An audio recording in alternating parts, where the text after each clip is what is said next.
In the criminal justice system, the people are represented by two separate yet equally important groups: the police who investigate crime and the district attorneys who prosecute the offenders. These are their stories.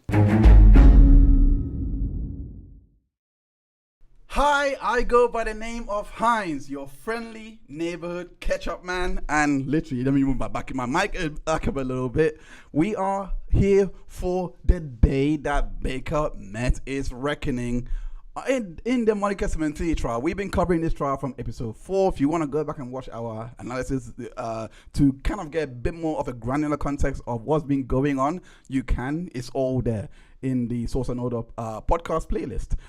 But today is a monumental day because everything has been building up to this. We have heard a lot about Baker all through. I'll just give a brief recap of the notes, the major turning points that has been happening all through this trial. So literally, from week one, there was no mention of a Mustang, and the relevance of that is the relevance of the Mustang and the Matthew Nurse testimony, as well as the replacing of the DVR and the denied remote access, etc., is because Monica, as we come to learn, had bought a new Mustang.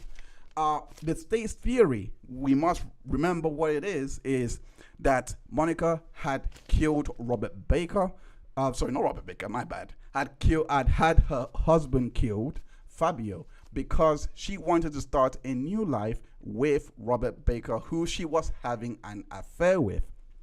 Because of this, she knew the theory also was she also knew that her family would not accept Robert Baker into the fold, so she decided to keep it a secret, and then was planning to start a new life with the newfound insurance money that was compensated to her due to the death of Fabio. The defense was saying that she was being harassed by Robert Baker. So this is why this moment is really important. Those were the things that was shown on week 1. Those were the key details that I noted out on week 1 because I haven't seen this trial. I wanted to watch it back in February, and yeah, it just didn't happen. I was sick. Life happens, and I only caught into day 25, I believe, or one of those days. Now I can, and I've just been watching and pretty much learning as with you all if you have not seen this trial before. Week two, I believe. This is still week 1. This was when I discovered.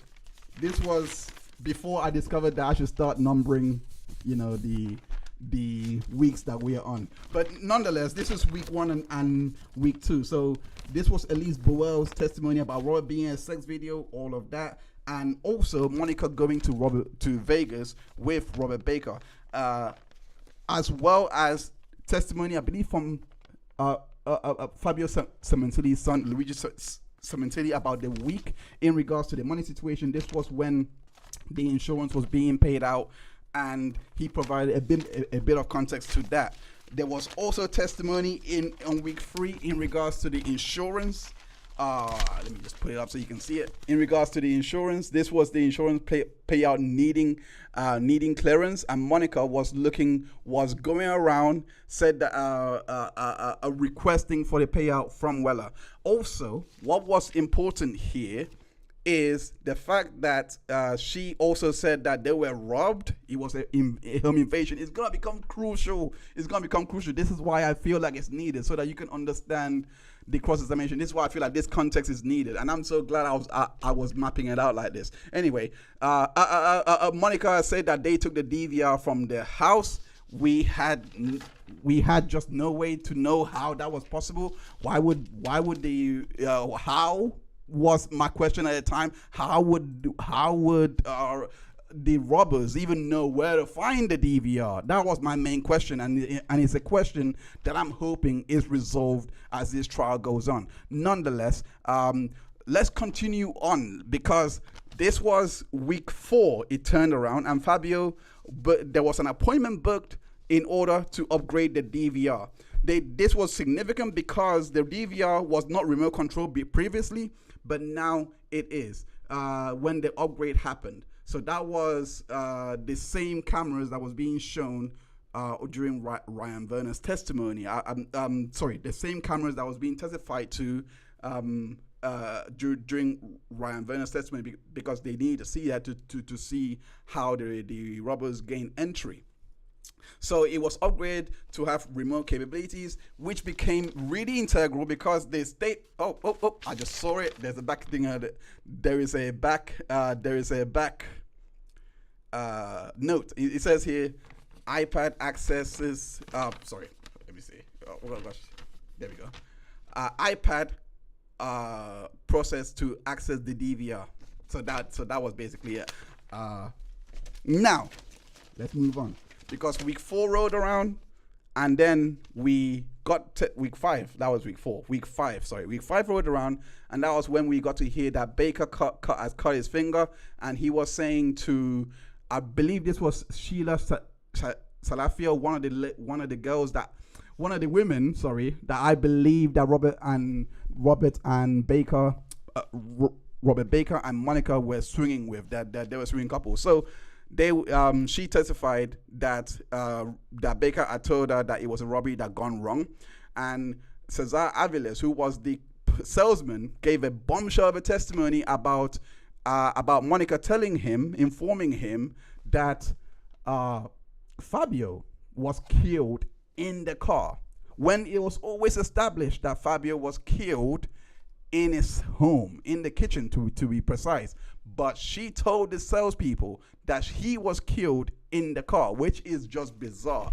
That was Cesar Aviles' contribution. Then we had the Ford expedition being testified to, and also a bit of extra information in regards to Robert Baker being a cop in New Orleans, which I think there's a lot more of his testimony to come. So I think that these are going to get resolved. On week 6 came the big bombshell, and this was the first attempt that was testified to by Christopher Austin. So the big attempt that was on the 22nd of June at the Faux restaurant near the UPS store. Monica and Baker, basically, Monica has sent. There we go. Monica has sent to Baker Fabio's destination. And we got to hear from Ernie as well in this week. Ernie is Fabio's best friend, about how Fabio had bought a new Porsche. And crucially, I wrote this at the back. I ran out of space. But crucially, there was a car rental on 11 a.m. On the 23rd, which was the day of the murder. This is very important because that particular car rental, is the reason why I believe that this was a murder of opportunity, rather than which just really aids the state's premeditation elements. So week 6 we're still continuing on with that, because there was a lot more that we got to cover. I think week 6 spread over a number of episodes. I think we started from episode 8 onto episode 11, I think, because this episode, week 7, is also equally long. But nonetheless, we got to hear more and more testimony from Jessica, as well as what's her name? I forgot her name, Missy Davis, because this is when it got really, really technical after this. Then on week 7, we got to learn that Baker had introduced Monica to Fabio, which is the week that we are on, and also the travel insurance. So now I'm going to that's all the recap that we're in, because on the last episode, and I'm going to continue typing from here. On the last episode, she said that Baker, key information here was Baker never spoke with Austin in regards to the stabbing, and that was it, and kept saying that Alfred Birdsong, we've heard a lot about him all through this trial. Alfred Birdsong was apparently not involved at all with the murder. He's going to testify later on. The trial channel, which is the channel I'm going to be using all through to do this analysis. Let me move my head up a little bit. I was a bit too small there. The trial channel, which I'll be using to the channel I'll be using to do this analysis. She has got the playlist, and the witnesses are all there, and Baker is coming back. So what we're seeing here is kind of a calm before the storm. It's still a storm coming. It's still a storm, but I think it's pretty. It's not tame, but I know this. I just know that the next one is going to be explosive. Without further, let's get into it. Let's go into the defense most valuable witness, which was, and we got to remember before going into the defense key witness, which is Robert Baker in this case. He testified on the last episode about Monica being a total wreck at the funeral. He also testified in regards to Monica calling him an effing murderer, and also he basically cop up to everything and said that he wanted the place to look like a home invasion, which we just read in the context, etc. It doesn't help Monica at all. Yeah, it might look like a home invasion, but it just ties it back to her, to him and her. And I'm gonna go through a bit of the reasons why that's the case. Anyway, without further, let's get into the defense most valuable party, the MVP of the show. I'm not sure if I can call it MVP, but Robert Baker. Let's go.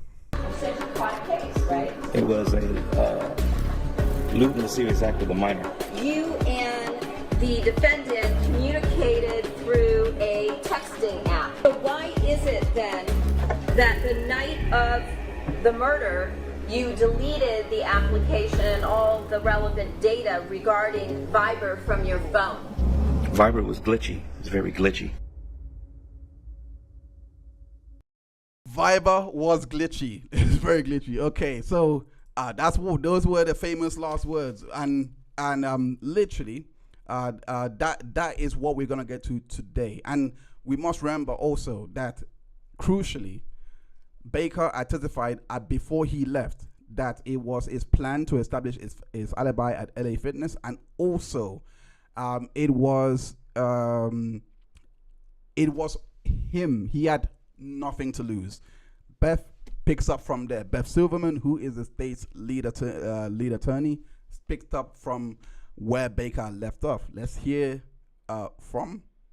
Let's basically hear from what Robert Baker had to say on cross-examination. Nothing to lose, right? Yes. Because you got LWAT. What does LWAT mean? As far as I know, life without parole. That's what it means, right? You're Yes. saying that's what you thought it meant? Yes.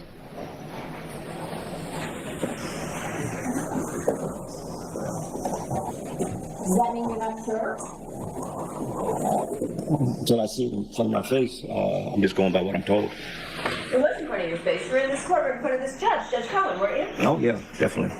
He explained it to you, He sure did. right? He did. So when you said you didn't even know that you were going to be admitting to all these other things the day that you were here for your plea, that was a lie to this jury, right? No, No? No, I You don't didn't think know ahead of the time. I didn't know what. You just told us a few minutes ago that you didn't know you were going to be pleading to, I think you said, all this extra stuff. Oh, you're talking about the 25 to life. Yeah. I Okay. knew the day when it was read to me. All right. So what he's talking about is pleading in regards to this murder, and also and he's just, I believe he's now trying to act as if he just has no idea what he was pleading to. He was receiving bad counsel, basically the signal that, that's basically what I'm picking up, basically. And on top of that, so from there, it was shifted because I believe the aim that Beth was trying to establish here is to show why Baker should not be trusted by going straight to that, because we know that he has already pled guilty to this. By him pleading guilty, it implicates Monica automatically. So he's trying to find a way, in my opinion, because we've already heard, we've already seen as well from the Joe interviews, and I believe he was on week 5 with I forgot his name, but I believe it was on week 5.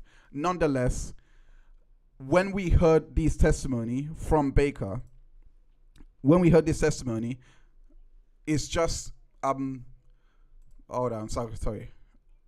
There we go. So when we heard this testimony in regards to, I just lost my thought. A tab was open and it just played. Anyway, close it down. When we heard the testimony in regards to, what was it? Anyway, I lost my thought. But the point is, we're now at the point where he has shifted his testimony to show what the murder was supposedly, how it basically happened, and yeah, let's continue. Yes. Mr. Levine was here. Okay. Miss Burke was here, right? I think so. I was here. You were here. Yeah. And the judge told you that his understanding was that Mr. Simran, your client, meaning you, wishes to plead guilty to all the charges and admit all the allegations and the special circumstances in this case. Remember that? Okay. You want to see it? I believe you. I don't have to be the first time I've seen it. Well, you were here. You don't have to. But you asked me, did I want to see You it? were here, right? Thorough. You were here, weren't you? I was here. So this is all read to you. It's open court, just like we're sitting here today. There's a bunch of people in here, including Fabio's family, right? It is. Okay, so this wasn't new to you, right? No, it's not new. Okay. And you said, because the judge asked you correctly, is that correct? Is that what you wish to do, sir? And you said, what? What does it say there? No, I'm asking you, I don't sir. remember. I'm going So by. the way this works is I ask the questions and you give the Okay, answer. well, I don't know the answer because I might have said something else. Oh, okay, so you don't remember what you said. I'm pretty sure I said I do, or yes, or something like that. Like I said, this is a preview of what's to come, because what is happening right now is that Beth knows this guy. I think that I can guess that these guys have done a million depositions, obviously an exaggeration, but they have done a lot of study on him, and they knew that he was going to try a way to vindicate Monica from this, because he has said, well, he's one of those guys that just seems loyal to the cause.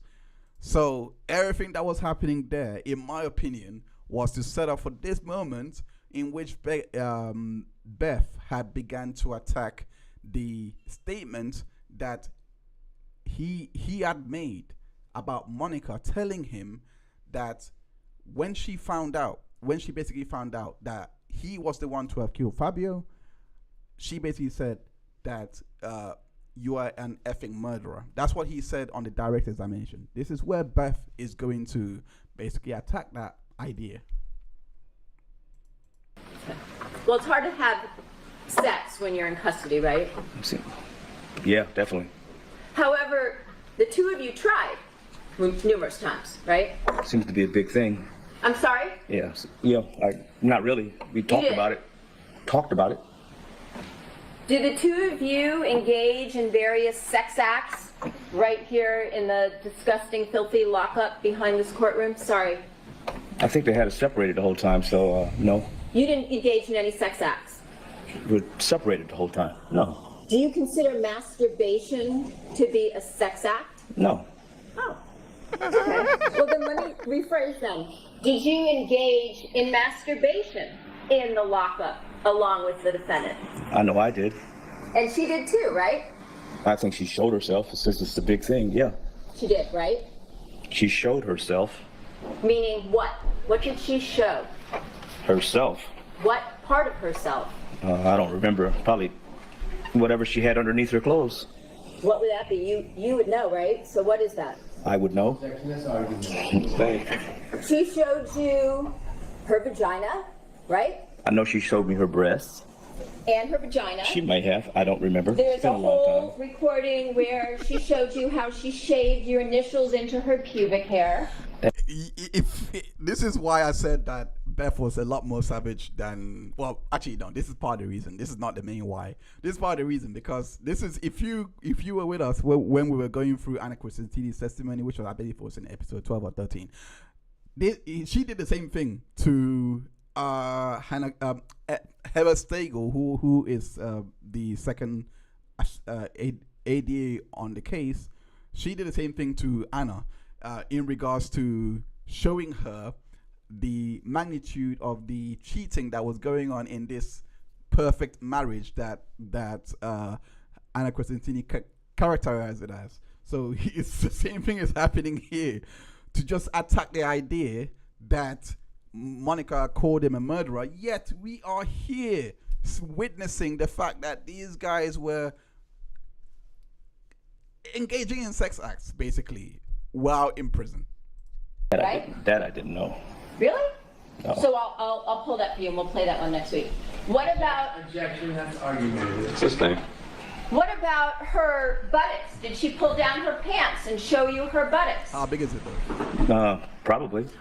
And did you tell her then to bend over so you could get a better look? Probably. And did she do that too? I think so. You remember that, right? It's been a long time ago. You Everything's remember fading. that though, right? Yeah, probably did. And this went on over and over and over again, right, when you came to court? Not all the time, no. Just here and there. Here and there. Yeah. How many times do you think the two of you engaged in various non-sex acts involving masturbation? I wasn't counting, so I don't know. Maybe more than a couple? More than a couple. And you, in turn, also showed your private parts, right? Yeah, just trying not to kill nobody. No. You didn't? No, I did. Okay. And you actually masturbated until you ejaculated in the lockup, right? Probably. Probably? Probably. yes? I don't remember. I don't make that the highlight of my day. That time. It was the there for highlight that of moment. Her day, right? Because what she said to you was, "Oh, baby, I love seeing that," right? Objection, that's argument. To a rule. I don't know. I don't remember all that. Okay. Well. Okay, Then, so this is, like I said, this is where I felt that Beth, at this moment, the next part that we're gonna get to, this is where I felt like Beth had told Evan Stagel, listen, what you did was, it was great, but I'm the king. I'm the boss now. I'm the captain of the ship now. Because everything that was happening here to Roy Baker was the intentional infliction of emotional distress on him. Let's watch. Separated from the military, correct? From the army? Let's go back a little bit just to get the context. Yeah, 30 years ago, yep. Military, correct? Let's go. Defense counsel about your service in the military, correct? Yeah, 30 years ago, yep. And eventually you left, separated from the military, correct? From the army? Correct. And what kind of separation did you receive? OTH. What is that? Other than honorable. And why was that? As I said earlier, because I had caught another case. You caught another case. Yes. Is that what you said? Yes. So you received a dishonorable separation from the army, correct? There's different ones of that. No, there's a different one. It's not that one. It's other than honorable. There's dishonorable, there's a bad conduct, and there's good conduct. So it's the one step below good conduct. Other than honorable, Yes. which means not honorable, Objection. right? Argumentative. Other than honorable, it means what it says, right? That's argumentative. To a rule. Correct? You would have to look up the regulation to figure that out, because I'm telling you the status of it. I don't go into the details. I don't have the regulation sitting in front of me. There's a regulation for it.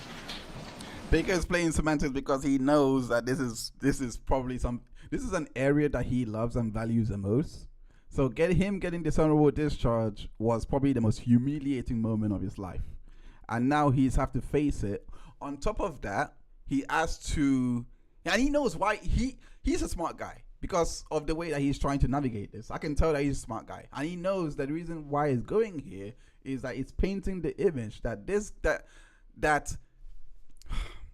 it's painting the image that why would Monica go for this guy? Monica knew about this, 100% must have known about this discharge and what has been happening in his personal life, and still went ahead and and gone with him. So he, in my opinion, based on how defensive he's getting here, he knows that it's affecting Monica in a negative way because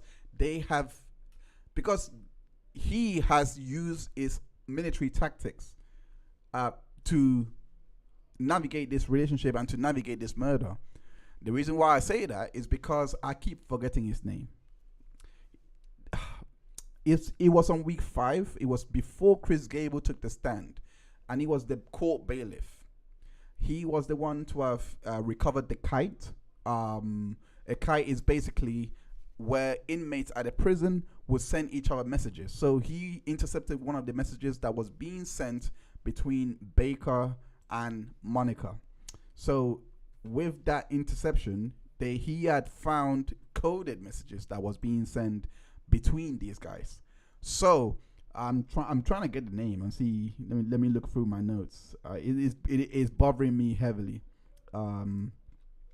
Okay, I believe, what's his name? Bardarama. That's the one.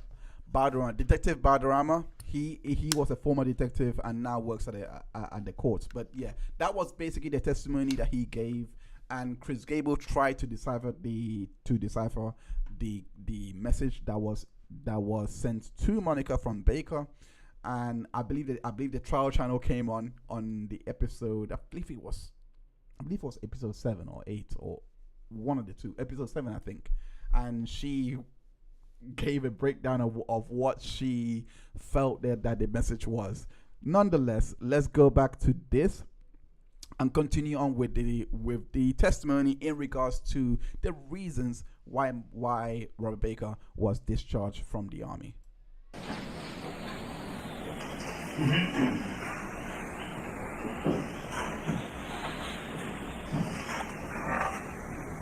See this? Yep. Baker's discharge will be characterized as other than honorable.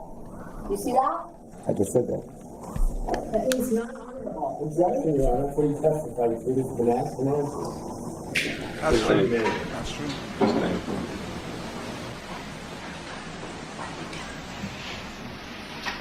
Why did you receive an other than honorable discharge from the Army? Objection calls for, no foundation calls for. It's overruled. You said you caught a case, right? What kind of case? It was a lewd and lascivious act with a minor. One? It was one person. There's multiple. Count? I don't know the counts. I don't know how they got the counts. I just went along with the deal. Well, how many counts did you plead to? Objection irrelevant. It's overruled. This guy gives me a headache. I don't remember. I really don't. I know it was just one person, not 7 people. Who said anything about 7 people? No, that's what I'm saying. It sounds like you're trying to say that. Oh, no, I'm going to tell you exactly, and I'm going to ask you a question. Who's Narlin Lopez? Wow. You're going to put her name out there like that, huh? Remember the first episode, and I had a hunch about this. I had a hunch on episode 13, I think, when we went through Robert Baker's. I think it's 12. But we went through Robert Baker's direct exam the first time before. I believe it was Jessica that followed. I think before or Dr. Upe. I can't remember. No, that was the state. So Baker would have been for the defense, but before. I think it was Baker because there was a scheduling issue, and then Mitzi came back on. I think so. I think that was the order. Nonetheless, what Baker is testifying to here, because I said in that episode, he seems like a principled guy. He seems like someone that has his own code of ethics that he lives by, and he wouldn't. And that was based on a statement that he wouldn't name this the people that he was involved with in his life, that he was in a relationship with, so he just wouldn't name them. And this is why I said that. Beth just said, "Hold my beer. I'm gonna show you. I'm really gonna show you how it's done," because he just went ahead and named them.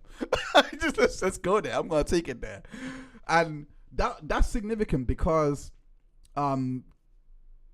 it's just to get in his head for what's to come. You will see exactly what I mean, because I'm gonna point back to these moments to connect back to show you why he is easily conceding to a couple of conceding, not concessing, is that even a word? Anyway, conceding to a lot of bad facts that doesn't really help anybody. No, you did that by getting up on the stand. I'm done with this, man. I'm done with this. I'm not trying to bring her up in this. Yeah. I'm not trying to bring. She's a victim in this. I'm not Sir, have a seat. Right there. Let's see, counsel. Proceed, please. Yes, Your Honor. You want to tell us who she is? I'm not talking about this case, that case anymore. That has nothing to do with this one. Your Honor. I'm done, man. I'm done. Be inquired. Please answer the question. I'm not answering any questions regarding that case. It has nothing to do with this one. You referred to it as a stupid case in your interviews with law enforcement, correct? What case is that? The case that you're saying you're going to refuse to talk about. Oh, yeah, I'm done with. I'm done talking about it. So you were convicted in this particular case of 6 counts, right? Your Honor? Answer the question, please. Judge, I'm not going to answer these questions. Sir, here's the issue. You have to answer the question. I don't see the relevance in this whole thing between one or the other. All right, ladies and gentlemen, I want you to excuse me for a couple seconds outside, please. Do you realize that this man literally looked the judge in the eye and literally went, I don't think it's relevant to answer any of these questions. He literally looked the judge in the eye. You have to... This is what I'm saying. He does not realize how bad, because the jury is, you hold judges to a high level of, like, you know, from what I've heard a lot of lawyers say, like, you know, like they all, I think I heard, I'm not too sure. I think there was a commentary that I heard a couple 3 years ago during the Beth v. Heard trial, that that attorneys are on their best behavior because when with a judge, because they know that the jury are hanging on their every word. So whatever they do to the lawyer, if a jury interprets that in such a way, is going to, you know, just be. I think it was the way that Elaine was acting. I don't know. I think that's a memory. But nonetheless, him doing this just does not look good. Not only does not look good, it just shows why Baker just doesn't not only does not respect authority, but also does not doesn't respect people in general, because once his code is broken, he goes into a different mode. You see what I mean? Thank you for your patience. I would have brought you in earlier, but Esther needed to finish a piece of pizza, so excuse her. Thank you. Sir, again, you're still under oath, and Ms. Silverman, you may continue. Thank you. Again, you were actually convicted of 6 different counts, correct? 6 counts. Yes? I think so. You don't know. I don't remember how many counts it was. I just took a deal for the whole thing, so I never really. So. A long time ago. 1993. How old were you? 31. And how old was the victim? 14, 15. And count 1 was a violation of Penal Code Section 288A, subsection C, oral copulation. We're not gonna gloss past that. On a minor 14 or under, correct? 14 or 15. Here I was thinking, because we only heard from one minor. I've not heard the minor testify, but we only heard about. I was meant to say about. We only heard about one minor that was 17 that he was married to. He ended up marrying the same minor. Now we hear there was a 14-year-old. Bam! And I skipped by accident. 14 or under, correct? I don't remember what it was. I thought it was just 288, whatever it was.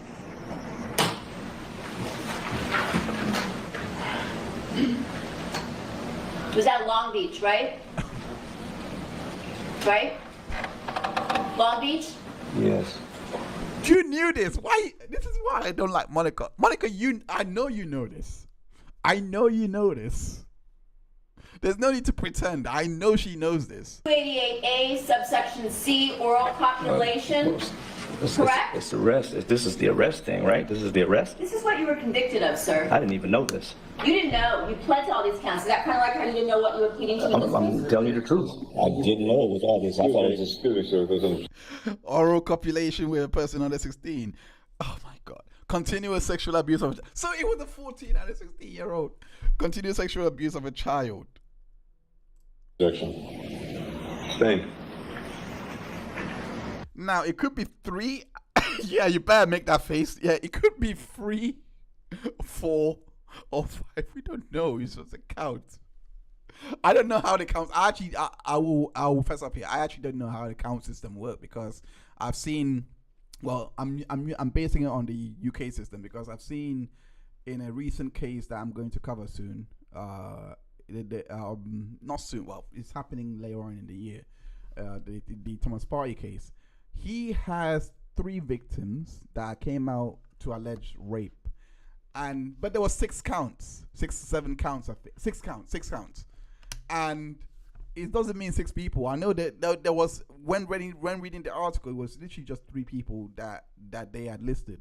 So I don't know how the whole count system works, but based on the wording over there, it seems like it's based on the wording of the charges that he's convicted of. It seems like it's 2 or 3, including the 17-year-old that we already know. You were also convicted of Penal Code Section 288.5, subsection A, continuous sexual abuse of a child, correct? I don't know this. Okay. How about count 3? Penal Code Section 288A, subsection B, subsection 2, oral copulation with a person under 16. Were you convicted of that as well? I thought it was just lewd and lascivious acts. That's all I thought it was. 7 counts of lewd and lascivious acts. That's all I remember. That's what I thought it was. Okay. Because earlier you said 1, so I just want to make sure we're clear. Count 4, a violation of Penal Code Section 286, subsection B, subsection 2, sodomy of a person under 16, correct? I don't know. I really don't. I thought it was something totally different that I pled to. Not that. Count 5, Penal Code Section 288A, lewd or lascivious acts with a child under 14, right? Not what I thought I pled to. Okay. Oh my God.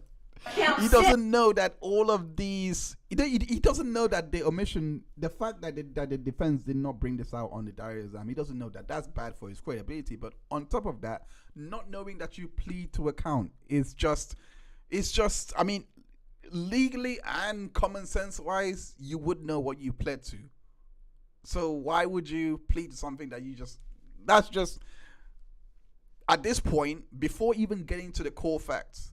And just this part that you're just that it's just a credibility test, in my opinion. Beth is going through this just to kind of size him up for the jury, in my opinion, based on what I'm seeing here, because the facts are gonna come later on, and he already looks worse because he can't even cop to something that he did, that he actually did, and said, yes, I did this. That's what pleading means. Can we check that? A violation of. If you don't remember, or you don't think that was it, then say exactly that. Okay, I don't remember. Count 6, a violation of Penal Code Section 261.5, unlawful sexual intercourse with a minor. Do you remember that? No, I don't. Okay. Do you see here, count 1, 288, I do see it. convicted? I see that. See that? Your Honor, I'm going to object. If that was the only conviction, then the rest would get me. Maybe, wait, I'm sorry. good idea. 2 years state prison. He basically said to the defense lawyer, I own you now, bitch. I own you. So let's move on, because after all of that, like I said, all of this was literally just a credibility test. This is why I believe this part right here shows why Beth took a subtle jab at his personal life right here. So let's go on to that testimony. And also something I must say, if you want to watch the whole thing in full, because this is what I do, I sensitize everything. You can the link is in the description where you can find the full clips and watch yourself. But yeah, let's continue on with the with this trial analysis. So yeah, it's just because I think she took that route because just wanted to show that he does not respect the law in any capacity, and based on what we've already seen. And this is why I rate Beth for what she did, because he got under his skin and he reacted that way to the judge to kind of demonstrate fully. Maybe Beth planned and hoped that happened just so that this part can land. Let's play it. That they were chasing me? Yeah. Because you were failing to register, correct? Let me go back a little bit. Me. Your Honor. Yes, it was correct. Feel yes or no? I said something to that effect. Was that the truth? That they were chasing me? Yeah. Because you were failing to register, correct? Yes. Would it be safe to say that every time you commit a crime, you blame it on law enforcement? Objection, this argument. Overruled. Every time I come in, I blame. No, I haven't. You said they chased you. For the 290 registration portion? Yes. So we're on trial for the 290 now. All right. Yes, they chase me constantly, always trying to find a way to get anyone who failed to register properly. It's the law, sir. It's your violation, not theirs, correct? You're testifying and you're being argumentative. Correct? It's the law. There is no question pending. On this case, you told the police the only reason they were interested in you is because you were a sex offender, right? Did I say that? Yes or no? Did I say Answer that? the question, sir. I don't remember. I don't remember me saying that. Throughout this case, you've been saying that the police were Oh, making... okay. Got you. Initially, yes. Well, the whole way until you came in and played. For 7 years, right? Okay. Is that true? It always ran across my mind, constantly, yes. But the truth was, you did commit the crime. And that is the truth. But yet, you went on for years and years and claimed that law enforcement was lying. Let's ask an answer, Your Honor. Overruled. Do you understand the difference between a truth and a lie? I do. If I were to hold up my pen and say this pen is blue, is that the truth or a lie? Your Honor, that's argument. Sustained. Oh, come on. I mean, I just want to say this because I get what Beth is trying to do, but that sustained. I mean, I personally, I would have just asked him, what color is this pen? Blue. What if I told you it was red? Would I be lying? Something like that. I don't know. I would have toyed with him. I don't know. And then I think you said that you married the victim in this case, correct? A domestic partnership. I called it a marriage for me, but legally, no. Okay, so you were not married. No. So when you told Mr. Levine in one of the interviews that you had been married to this victim, that was not true either. By law, no. Okay. And then, who did you marry next? You were asked about this yesterday. Not giving any more names out. Who was the person you were married to after the victim? I'm not giving any more names out. Your Honor. We talked about this, and it wasn't brought out yesterday. I don't think we need to know the name. All right. So that's all we needed from that testimony, and that was a small. I mean, it's like a consolation win, but that's it got to a point that even a judge was like, okay, there's no need to actually go that far. Let's reel it in. And like I said, this is the reason. That part is part of the reason also why I rate Beth. But moving on, the next part of the testimony, because we are now getting into the territory in which they're going into the relationship between Monica and Baker now. So the credibility test is done.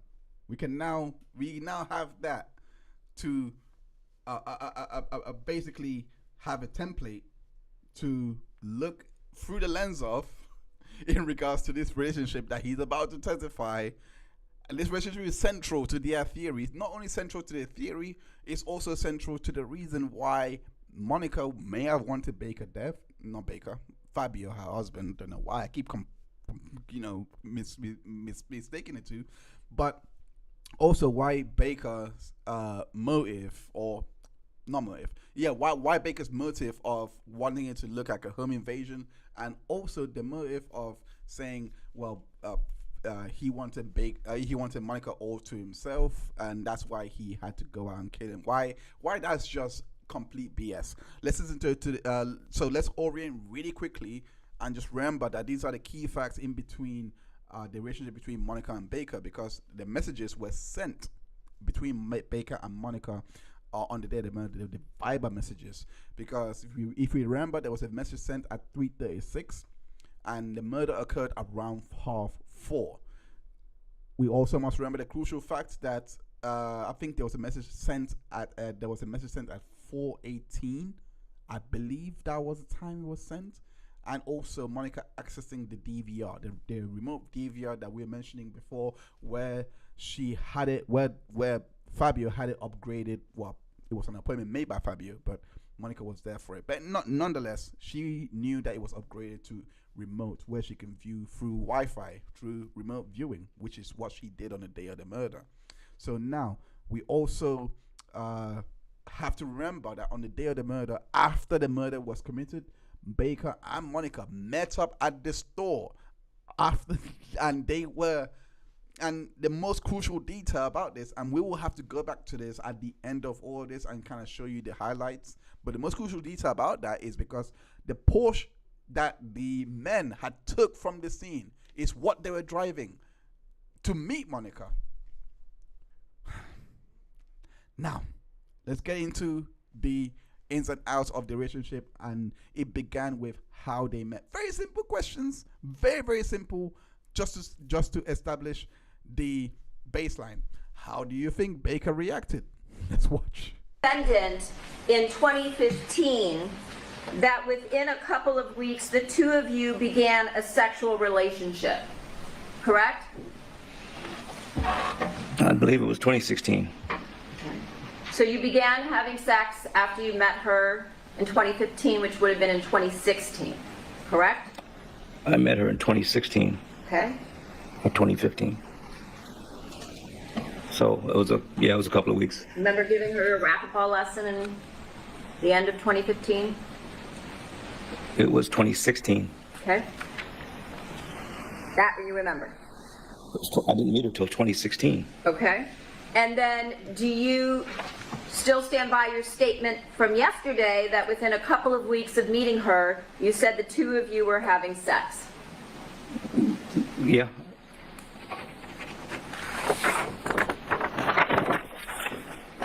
And you said that you were working, you said a hobby job as the league director at LA Fitness, correct? Correct. And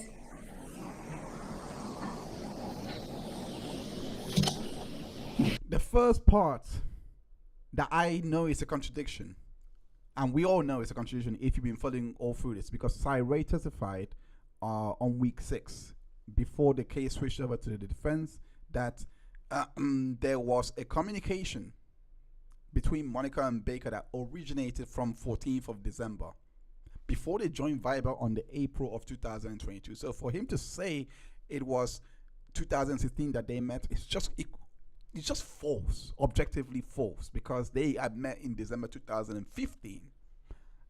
Again, Baker we're talking about. you said that it was a hobby job because you weren't making much money? I stopped working. I'm sorry? I stopped working as a manager. Okay. And so you were now working for LA Fitness as the racquetball coordinator. Correct. And I'm assuming you were making a minimal salary. Correct. So how is it that you were able to go out to all of these restaurants and bars and travel and things of that nature that you told everybody about yesterday? I had certain residual money coming in from different places. Like what? Clients who owed me money.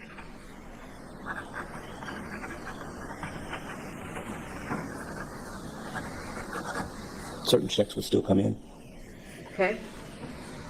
And so that provided you with enough money, you're saying, to Yeah. be able to pay for all of these trips and restaurants and bars and clubs? Yeah.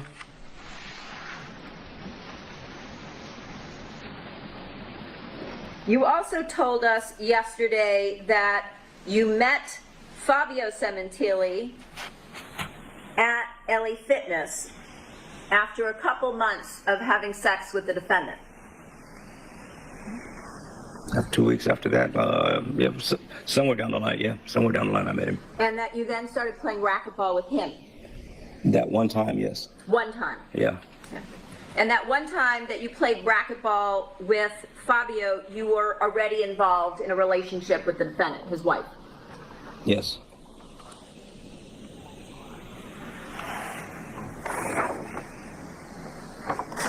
You also said that you and the defendant communicated through a texting app, correct? Correct. And you said that was Viber, correct? Yes. But you said you didn't use it for secrecy. No, I didn't. So why is it then? Now we're going to get into the granular details of this relationship after and I hope the jury was paying attention after the whole contradiction was highlighted with the meeting of Monica, etc. This is where we are getting to, because he not only testified in regards to meeting Fabio, and this is the key part, he just testified just right now into meeting Fabio whilst Monica was on this, while she and Monica on the side. And you know, I'm not a big fan of cheating, right? I just if you want to cheat, but meeting the partner of the person and just laugh, it's like laughing on his face, his or her face. Like, I'm one of those guys that if you cheat on me or something like that, I'll let you go. I was like, it's my non-negotiable. I will never forgive it. I don't care the manipulation. I don't care if you say God hates the person that doesn't forgive. I'll live with it. Yeah, if God kills me tomorrow because I just don't forgive somebody, yeah, I'll take it. Fine, kill me. But I am not breaking a rule of mine, which is I'm not having someone commit adultery on me and then I'm going to take them back and forgive them. Hell to the no. I've had so many cheating experiences that I'm just not going to break that rule. I'm just not. I'll live with it. So if that's the case, for you to meet the person that is cheating on, that's what I'm trying to say. Like, for someone who has had similar experiences, and then you know that they met up, and then he just gave the testimony about how he just was nonchalant about it, and just he made it seem like it was no big deal. And I believe this goes back to what he testified about Fabio being obsessive. And I kept thinking about that, and I'm like, how would he know Fabio was obsessive if he has not met him so many times? What is Monica telling him about him? Things like that. Well, is it even what Monica is telling him, or is it something that he learned from maybe Anna Crescentini? Because that's eerily similar, and I brought it up last week, eerily similar to what Anna Crescentini testified to in regards to Fabio's jealousy tendencies.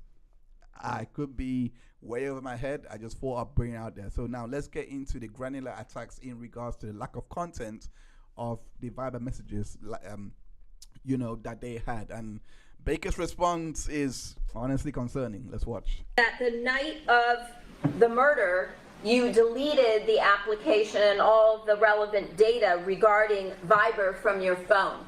Viber was glitchy. It was very glitchy. So it's just a total coincidence that night after the murder, you took the time to do that. It was glitchy. Got rid of the app. Is that your answer? Yes. Viber was glitchy, so you got rid of the app. So you told us earlier today about how you were rushing around and panicked and had all these different things you needed to accomplish after the murder, like the 2 cars, cleaning out the Porsche, going to the market to buy cleaning supplies, going back to your apartment, packing up anything that might connect you to the defendant, getting rid of all of those items, taking Mr. Austin to the flyaway, going to LA Fitness. Listen, this technique is beautiful.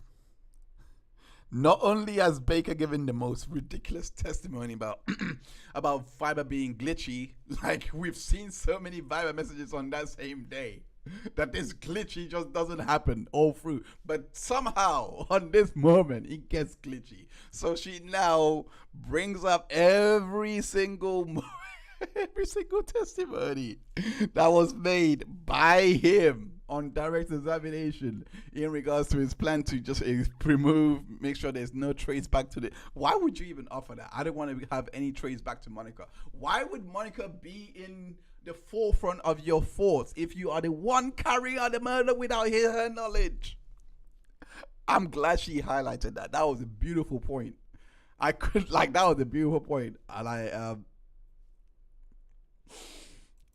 But somehow that night, it was important to you to delete the Viber app containing all of your communications with the defendant. It was glitchy all day, and I know glitchy all day now. Let's continue playing. I'm just going to quickly pull up my report. Went out on hers a lot. It went out on mine, so we deleted. Both of you? Usually that's how it works. Oh, okay. So at some point in time on the 23rd, you communicated with her so that you would both delete the Viber app at the same time, correct? I think she mentioned that she was going to delete it because it was glitchy. I said, I'm going to delete mine too. So you both decided that on January 23rd. Where did that conversation take place? On Viber. So it worked enough to be able to communicate that? It was glitchy. Yes. So what time do you think you deleted Viber? I don't know. On the 23rd? I don't have that information in front of me. I don't know. Day? 10 years ago. I don't know. Or 8 years ago. Night? Probably daytime. Daytime? Yeah. I want to know when this glitchy started, because this is literally all of the Viber as certified to by Cyray, right? This is the Hines report. Sorry, not Hines. Yeah, it's the Hines report that I make for every child that I cover. So this is all. It's not out yet. So once I'm done with the whole source and order episodes, I'm gonna release it. But nonetheless, this is all the testimony that Cyray gave. This is the communications. It's basically a build-up of Missy Roberts' testimony. It's basically a build-up of that. This is all the communications that happened on that day. When did this glitch happen that you just didn't delete at any point? When? This is literally the same day, 3 o'clock, 4 o'clock, and that's it. That's the transactions that they got that was relevant to the day of the murder. So at which point did this glitch? It was glitchy. At which point did this glitch just happen that you just couldn't delete it before? Just contradictions, man. What time? Before or after the two of you played racquetball at LA Fitness? It was after that. Before or after the murder? I stayed off the phone, so it had to be before. Oh my God. Trust me, how many times do you think the two of you we can see through the messaged bullshit through Viber on the day of the murder? I don't remember.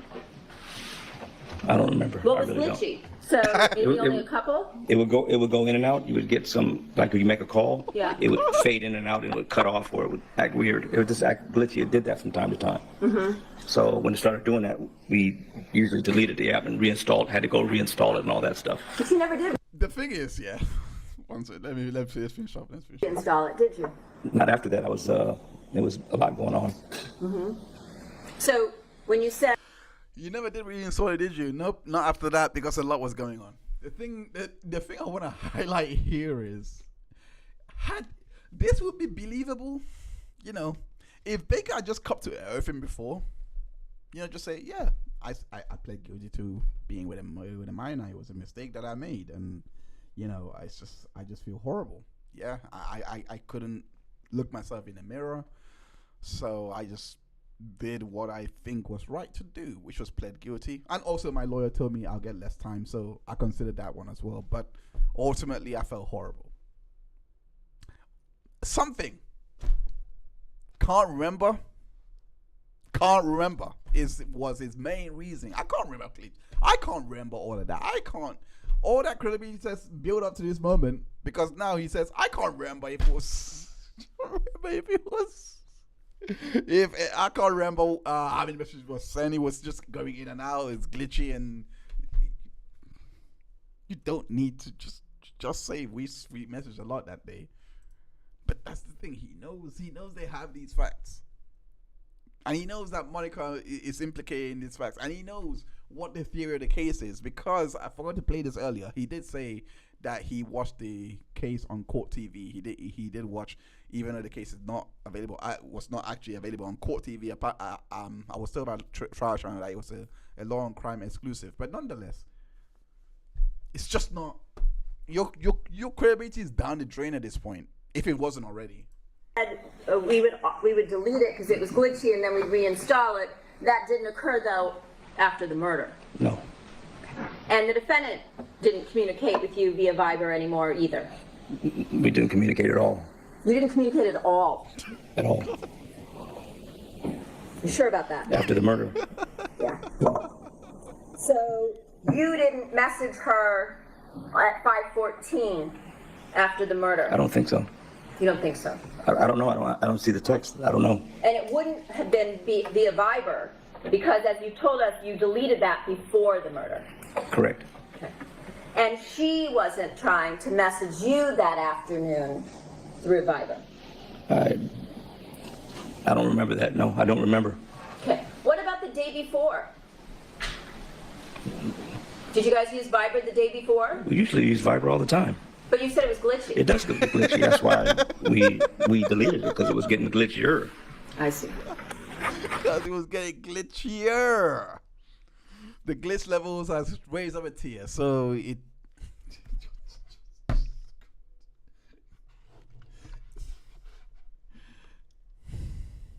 The thing is, if his defense anticipated this coming, if his defense knew this witness well, and saw that he might go down this tangent, what they would have done is, you know, just say, has there been any errors with your phone? You know, has there been any errors when using these apps? One day.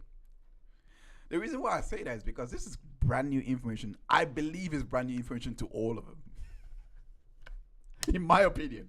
Because if he said this during any depositions or interviews, I feel like the defense would have strategized for it. But they now have to do that on redirects, which I can't wait to see how they do it, because he's gonna come back on another day, and then the cross examination, I think it's gonna continue from there on, because I don't think it's finished after this. They're gonna go to Isabella Sementilli after, but that's what I think. Because this is just brand new information for everyone, like including lawyers, and it's probably just Beth Silverman that was pushing to see what he would do, how he would react. So in a way, maybe this is just an extension of the I don't think it's a credibility test anymore, but I just think it's just the effects of the credibility test now playing a part, because he's just stupid at this point. He's just stupid. So the last time either of you communicated via Viber would have been before the murder, sometime before the day. Yeah. What about to make arrangements to meet up at LA Fitness? Did that take place also through Viber? Everything went through Viber. So it worked well enough so that both of you knew to meet at LA Fitness that day? Yeah, probably did. It's probably glitchy too, but still. It doesn't mean it doesn't work. It doesn't mean it didn't work. It's just glitchy. It just kind of goes in and out and acts weird. Do you recall listening to an overhear? If I was the defense lawyer right now, I'll be getting on the phone to a cell phone expert or something like that and just say, look, just run a diagnosis text or something like that. Get a Viber message anywhere online that you might find a release note by Viber saying, look, listen, we've had problems with our network back then. Not done. Please. It's killing us. That the defense provided you, where the two of you and the defendant whispered about Viber and hoping that law enforcement wouldn't be able to recover it from your cell phones. Do you remember that? I don't remember the conversation. I don't even remember the transcripts. I'm sure if you said it's there, it's there. Okay. You sit on a throne of lies. I can't take this guy. I cannot take this guy. I can't take this guy. What do you mean? The question was pretty conclusive. And yeah, he says he can't remember the same way he can't remember his charges, his counts. And I can't even give him the benefit of the doubt because you should remember your convictions. That sticks with you. I'm sorry. I'm sorry. Let me move on. So now Beth moves on to talk about the WhatsApp communications, and just try and guess why he moved to WhatsApp. Let's listen to a testimony that was given here by Baker. And then I know that she used to use WhatsApp. So eventually you started using WhatsApp because it was less glitchy. Why did you need to use? I know that she used to use WhatsApp. So eventually you started using WhatsApp because it was less glitchy. Why did you need to use WhatsApp if the defendant was now a widow and that there was no potential that her husband might find out that she was communicating with you? I said this last week. What is it that the two of you were trying to conceal? No one was trying to conceal anything except me. I'm the only one trying to conceal. It's just me. Mm-hmm. So why did the two of you need to communicate again through another encrypted app? Well, the other part of this is she still didn't want her family to know that she had an affair. Mm-hmm. So that was important also. So it was still not trying to be holding hands and none of that. It was a little bit too early. You see what I mean? This is what I said last week. This is what I said. My point last week, yeah, was this was the perfect opportunity. When Fabi was there, when we were going through, I believe it was Anna Crescentini's testimony. It wasn't last week, my bad. It was the week before on episode 14. It was when Anna was basically going through and they were going through the cheating, and I was like, what Beth is trying to show is literally this was the perfect opportunity for them to introduce the relationship to the family, proving their theory that they wanted to keep this a secret, that they wanted to keep keep it a secret just because they know that the family would not accept of Baker. So for Baker to now testify that they still wanted to keep the affair a secret, so it makes no sense. And I said this. It just doesn't. I said this last week, not in this context, but in the context of Crescentini. It's the perfect point to bring this guy in and say, "Hey, I just met this guy. I just started dating my racquetball coach. He's a lovely guy." And people would have just forgiven her because she's grieving. People were like, "Oh, just let her bang it out. He might not be the best guy, but she's not gonna marry him or anything like that. Things like that." That would have maybe come across the mind of people have they gone through, which is what for him, basically that's what I'm trying to say. For him to use this particular excuse, like think about it. For him to use this particular excuse about they had an affair, it does not matter in the end of the day because they don't know that you had an affair. You're introducing for the first time that you are together. The affair doesn't exist at that point. It doesn't, unless somehow people find out. I don't know how that would happen without you guys being stupid and messing it up. But unless someone finds out that you were dating, it doesn't exist. It's actually over. The affair is actually over at that point, which is a great point that Beth made here. Okay. So again, why would you need to use an encrypted app if the only thing you were really covering up was a love affair? It's overruled. Because that was it. It was trying to cover a side of a love affair. That was it. Okay. So it isn't that the two of you were trying to conceal the fact that you conspired to kill her husband? Because there was no conspiracy on her side. I see. Okay. And so Again, remember, I can't remember the testimony exactly, and I know somewhere. I'll go check it out. But I distinctly remember him testifying that flipping heck. I remember him testifying that he won't let anything happen to her. I remember that testimony coming from somewhere. I need to look into my notes. Obviously, I have my discipline, which is I can't go back and watch any part of the trial. But that's it. Like I can't go back. I can only use the notes that I make as my points and that's it.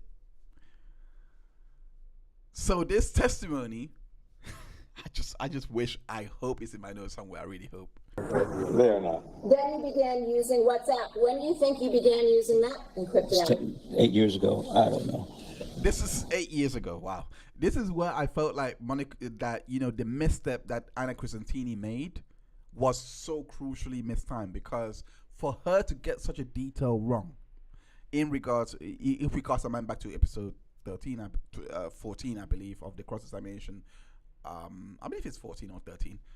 But anyway, Eva Stegel was doing a cross-examination. I think it's 13. Eva Stegel was doing a cross-examination of Anna Crescentini, where she had revealed that, well, we all already known it, but it's the first time that Anna known it, and she said, and Anna on direct examination said that they have always been using WhatsApp. They have always been,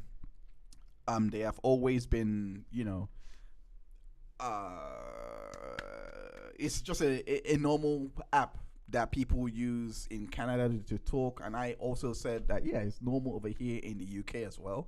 It's pretty much, even organizations use it, like to promote. I'm subscribed to the Arsenal, that's my football team, soccer for the States viewers. I'm subscribed to the Arsenal WhatsApp page channel that just sends me things. So we don't see it as a big deal over here, but over there it's clearly a big deal. And for Anna to testify that they have always used it, and then it was revealed that no, Monica that downloaded WhatsApp for the first time on the 29th of January or somewhere around that time. And then she was like, oh, if that's what you're saying, then it just undermines everything, because it would make it seem like this whole WhatsApp thing is something that they all agreed collectively. And I hate to go here because it's just a conspiracy kind of angle, and I hate conspiracy theories, but it just doesn't help with people that does have conspiracy theories that these guys may have colluded to have this as a central point of their testimonies to get Monica free from prison. Let's continue on. Estimate. Estimates is, I don't want estimate. I don't know. I really don't. You don't know. Probably. I mean, I had been using WhatsApp anyway. Really? I think so. Way Do you know before what that. date you installed it on your phone? I don't know. I have no paperwork. I don't have all that information in front of me. Never have. But you're telling us that you had been using it anyway, so you probably had it at the same time as the Viber app. Probably. Okay.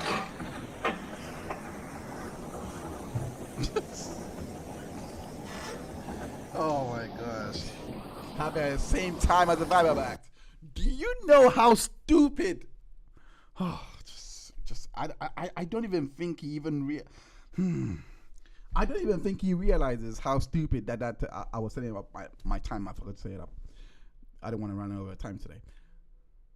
I don't think he understands, and we got 10 minutes left. I don't think he understands exactly how stupid that testimony is in regards to he had Viber and WhatsApp at the same time. If Viber was so glitchy on the day of the murder, what stops you from telling Monica, hey, download WhatsApp so that we can just use it to discuss this? Whatever we have to discuss. Gosh. And it's a great execution of a strategy as well, because when you look at it, the download on the 29th would not have happened. It would have been a bit better, maybe, if, let's say that Viber just was glitchy all this time. Then maybe, if he had said something at earlier time, it would have made sense why Anna would have testified to downloading earlier, the downloading of the WhatsApp. Maybe, I don't know. It's nonsensical. You also said that you were trying to keep your relationship secret in every way possible, right? Yes. But the two of you had been dating along with another couple, right? Yes. Every time Fabio went out of town, right? Wrong. Okay. So how many times do you think you went out to dinner with Sheila and Ricardo? 2 or 3. And where do you think you guys met for dinner? Where we met? Where who met? The four of you. Oh, various restaurants. Such as what? I don't even remember the names. It's been a long time ago. I don't even remember anymore. How about Chocho-san? That's one. How many times do you think you went there with them? With them? Maybe once, twice. How about Cravings? I don't even remember Cravings. Okay. How about Delmonico's? Once there. Okay. Lobster? Right? You mean eating lobster there? Yeah. Oh, I don't know what I had. I have no paperwork. I have nothing. I don't know. I can't remember that far. Okay. And the thing is, I get it as well. People have fickle memories, but memories are not reliable.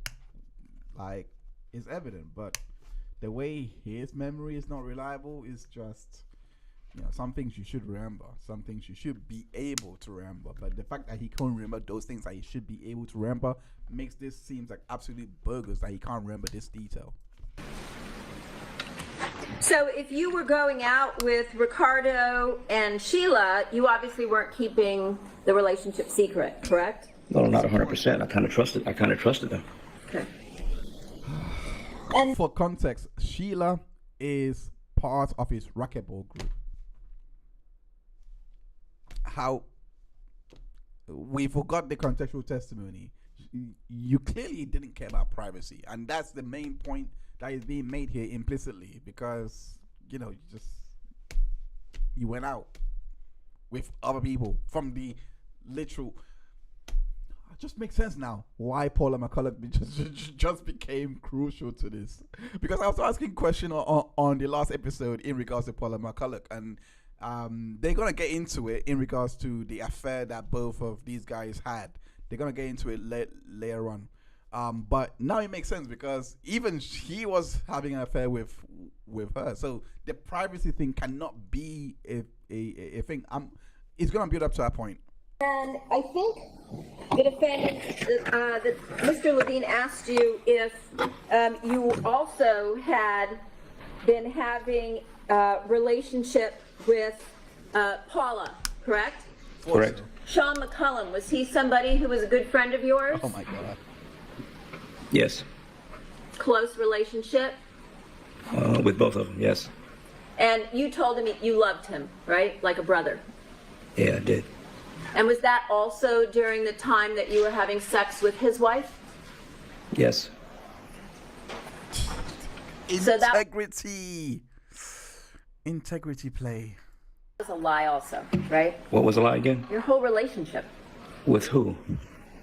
with Sean I McCullum. still love him. I still love him. Doesn't matter. I try to keep it together for him. You tried to keep I still love him. Doesn't matter. I try to keep it together for him. you tried to keep his marriage together for I him. tried. You mother. The audacity. The audacity. I thought, so, you know what I'm saying, that you done fucked up now, you know that, don't you? Yeah, You know you done fucked up, don't you? The audacity to even. Wow. I banged your wife to keep you guys together. You should be thanking me. Oh, wow. By having sex with his wife. I tried. And then you Wow. And he says it. The fact that he says it so boldly, it didn't register how important this is at the time when I was watching it, because it's not in my notes. It didn't register how important it is, because by him testifying that he essentially banged Paul McCulloch to keep the relationship between him and his friends,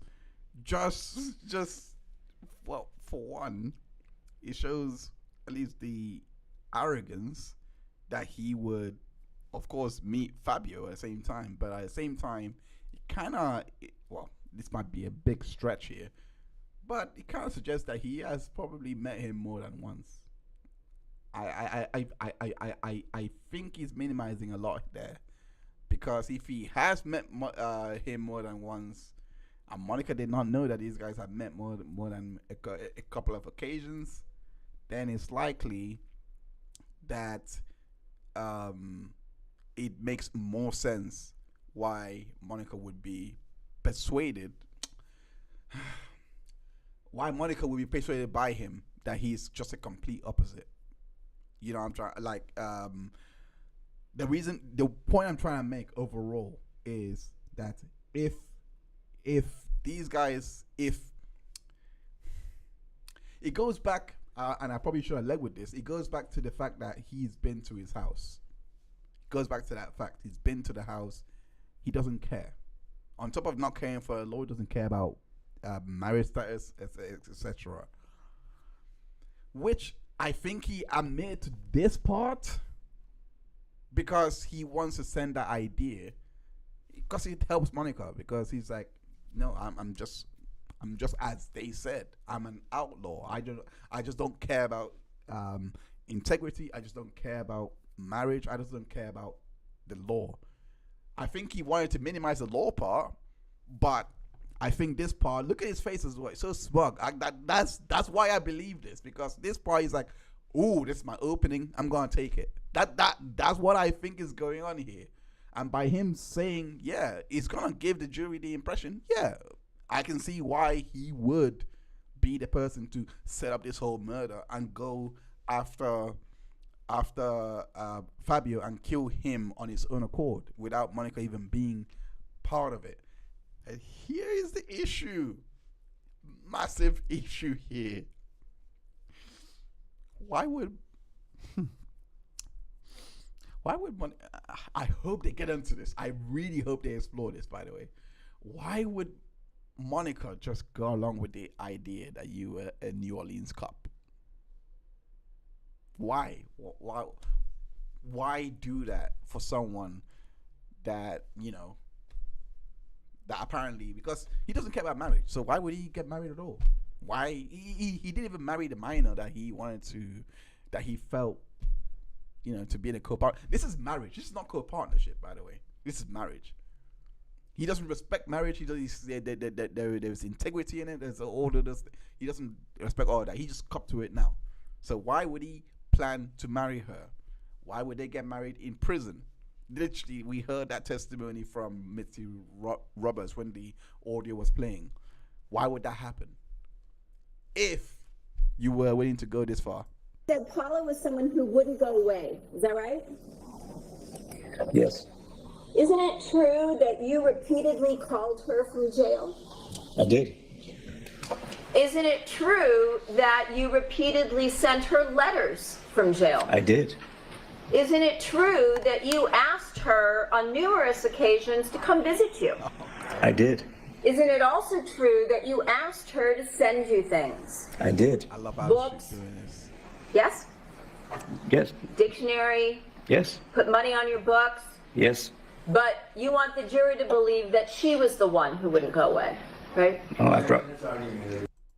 As formed, it's argumentative. I wish that came in because I can see, like, I love how she controlled that. But every concession that he just made, everything that he just made, like, I can get this, I can get that, I can get this, I can get that. We have not seen any evidence, and this is why it's important. We have not seen any evidence so far of Monica even turning this guy down once. Not from the state. So, if the defense can bring up in the next few days evidence, actual tangible evidence, somehow, that Monica had turned this guy down, it would make their theory bulletproof, because there is your motive. There is your guy. This guy is used to getting his way based on this evidence brought in. This guy is used to getting his way. Paula McCulloch is kind of the linchpin to that whole theory. So this is the guy that has got Paula to do this for him, do that for him, do all this for him. So now, of course, Monica said, no, I don't want to do that. So therefore, he starts harassing her. He starts going over the top. That's why they met up at the thing. Again, like I said before, it's a gamble. It's like a two-edged sword, because they have to, and they being the defense, they have to explain why Baker's Porsche was at the store where Monica was, and Monica said no word. This is why I believe, and I know Monica didn't testify. This is why I believe Monica should and 100% testify. 100%. I don't care about the, I do respect their right, but I personally believe every defendant should testify. But in this case, Monica was needed. If you're gonna run this theory about you being harassed, you need to testify. You need to testify, because it's, maybe you can argue it's semi, but yeah, we will just finish off the testimony here and then continue on with the rest of his cross-examination on the next week's show, because we got 2 minutes left. Let's continue. So after that, You told this jury that she was the one who wouldn't go away. That was a lie. not true. So she wouldn't go away. All right. Paula McCulloch, I still want to know her involvement in all this, if she had any part to play in all this. But like I said, Baker is going to be back to testify after this cross-examination. I said that Isabella Sementilli is next when we get to it, because there's a lot to go through from his cross-examination. But so far, from what I've seen, this guy is literally nothing more. Literally, I think even calling him a liar would be a compliment in some way, because I think he wants to be known as that. But there is so much more to go, because these are, like I mentioned earlier, the key evidence that we have never heard before from the theory of the case, from the opening statements. The key evidence proceeded is that Baker pretending to be a cop from New Orleans. We already touched on it a little bit. Monica saying Fabio died in the car when returning it to the dealership. That's another new info that I've yet to see the defense even try to even maneuver around. And we also there was a first attempt at Fabio's life. We have got a bit into that testimony in which Baker kind of maneuvered around that, but I just don't think it's been effective. Nonetheless, with all these bad facts, I'm really interested to see how the defense move around this. I'm really interested to see what comes out in the next testimonies and the next cross-examination. And the next when Baker returns, because I do know what happens in the next half of the cross-examination, which I can't wait to show you guys next week. And also, there are literally 8 days left of this trial, and it seems like it's literally, in my opinion, our own doing that is brought into this case. Make sure that you go. Let me just quickly do a shameless plug of what I do here. Of what I do on my on Ketchup Court. Make sure that you go and check out Ketchup Court. This is where you can find the trial reports of the cases that I do cover. I'm currently covering the Brendan Banfield trial, which should be back. Hopefully is back next week. It's the au pair murder trial, and it's currently on day 7.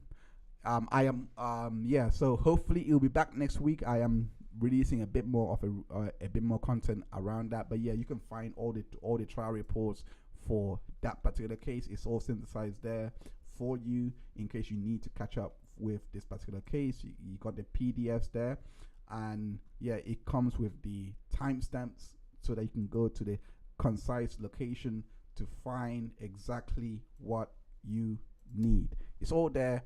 ketchupcourt.info. Check it out. Also, if you want to submit a case or you just want to contact us for any reason, to, go and check out the Connect with Irons page, and then you can submit a case so that we can take a look at it. Because I may have a case docket of the cases that I want to cover, but I may not have every case in there. So this is the part. This is how you guys can help me find really interesting cases to talk about, because I love talking about these cases. I love going through and seeing just what's going on and like trying to unpack what's actually happening. So yeah, it'll be nice if you guys have a case that you would be interested for me to take a look at. And yeah, so that's pretty much it. Also I want to say I am also covering the Corey Richards trial that should be happening the week after next, on the 3rd of February. So that I should be covering that particular case. She is accused of poisoning her husband. There's so much pre-trial madness to get through, and hopefully the Brendan Banfield trial is over by then. If you follow the trial at all, you would probably know why I'm laughing at this point, because the defense attorney is probably gonna make the trial last probably the whole month of February if we are not careful. But yeah, so that is the Corey Richards case. I am definitely gonna cover it as long as the Brendan Banfield is over. I might cover it. I might be a bit late on the coverage depending on when that case ends. All right. So definitely, as I always do with the coverage that I do, I'll be doing a members only monitoring session when I'm covering any live trial. I will let you guys know in the post. So in the community post. So keep an eye out for that. Because you can join me as I'm covering it. As usual, it disappears literally after the day is done. So it's just a hangout spot in which me and my members, the tastemakers, get to hang out and watch these trials together. They can of course contribute and give their opinions and give their insights, so that I can. I always listen to interesting insights. And it can help me spot more things, like something I may not have thought is important for a report. Yeah, I thought I'll put it down there. Anyway, nonetheless, let me move on. Thank you so much for tuning in, and yeah, Source and Order. I'll see you guys next week for episode 17. I believe that we are on the day that Baker, I don't know what I'm gonna come up with with the title for this one, but yeah, I will see you guys on the next one. But yeah, bye for now. Thank you everyone for tuning in for another Ketchup Court live stream. Make sure that you smash that like button as well as hitting that subscribe button to be notified of our future live streams. We go live regularly, bringing you case updates and recaps of ongoing trials, so make sure you hurry back on the next live stream. We also have more content on the channel that you can binge on. Check out the playlist that we have showcasing all of these contents. Without further, I go by the name of Heinz, your friendly neighborhood ketchup man, and I'll see you back in court.